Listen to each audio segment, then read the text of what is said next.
In this video, we will demonstrate how to retrofit an existing opening with the AD-Series Mortise Lock. These are the tools you will need for this installation. Feed the door position switch wires through the door position switch hole in the door edge. Run the wire through the upper hole on the inside of the door. Push the door position switch sensor into the opening. Then install the companion door position magnet into the hole in the frame. Close the door to check for alignment. This next step is only for the AD-300. Ensure your power supply is turned off. Pull the RS-485 cable through the same upper hole on the inside of the door.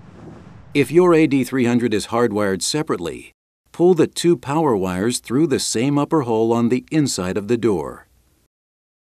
Check the handing of the outside and inside assemblies.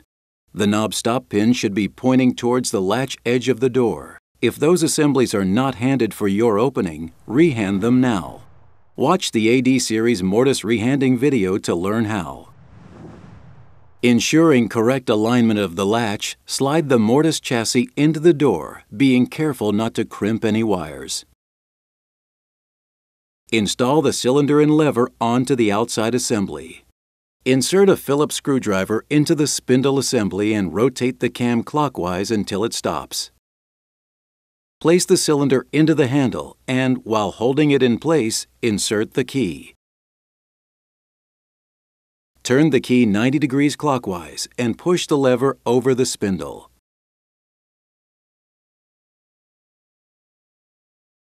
Depress the knob stop using the lever removal tool until the lever has passed the knob stop and you hear a click.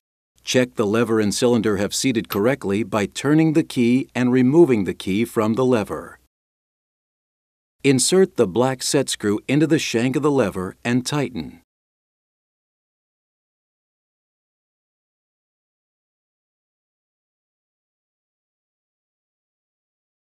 Make sure the two orientation triangles on the back of the outside assembly are lined up.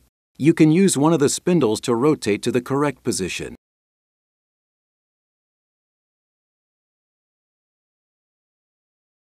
Install the 4 standoff posts and 2 center prongs.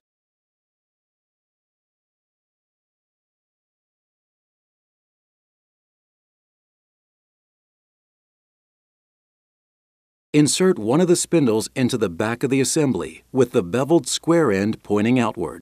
With the 2 triangles lined up, place the outside assembly onto the door. Feed the ribbon cable through the large upper hole. Guide the 4 standoff posts into the top and bottom mounting holes and guide the center prongs through the Mortise lock case. Push flush to the door without crimping the ribbon cable.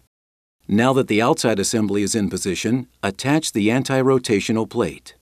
Center the plate vertically over the latch retractor on the inside of the door. Insert the 2 countersunk screws through the top and bottom holes into the center prongs and tighten.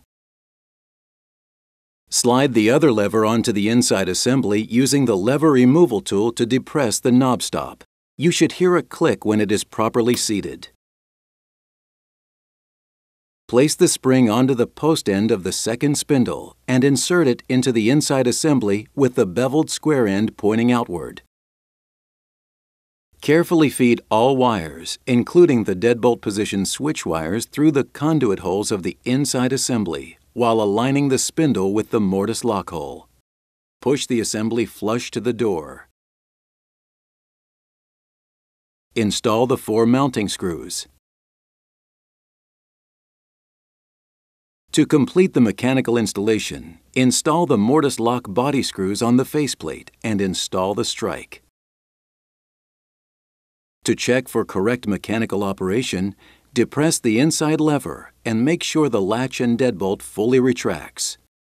On the outside lever, insert the key and turn to verify latch and deadbolt retraction. In some retrofit cases, you may need to install an AD-Series decorative plate if there are any exposed holes. To complete the installation, watch the AD-Series Mortise electrical hookup video.